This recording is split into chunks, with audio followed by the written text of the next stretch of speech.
3 декабря в стране отмечается День памяти неизвестного солдата. Сибайцы не остались в стороне и в вечернее время пришли к мемориалу воинской славы «Вечный огонь», чтобы почтить память павших за Родину. Вот этот вот день указом президента, он установлен очень правильно, он необходим, потому что мы даже среди сибайцев, ушедших на фронт в годы Великой Отечественной войны, знаем, что многие из них где похоронены, как погибли, не знаем. Только по материалам призыва знаем, что они были призваны из нашего города. Отрадно то, что среди собравшихся было много молодежи. Дед Дмитрия Салганова был в числе тех, кто защищал нашу родину от немецких захватчиков, прошел всю войну. Поэтому молодой человек из рассказов предка знает, через что пришлось пройти солдатам.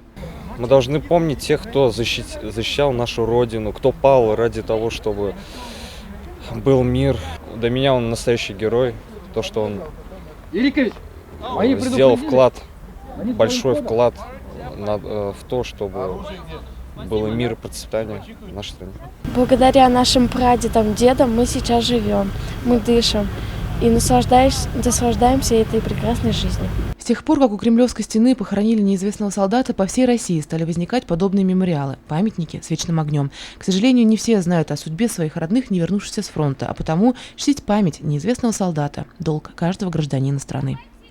Елена Афанасьева, Альфия Инчурина, Радмир Синглов, Любовь Карпова, телекомпания СТВ.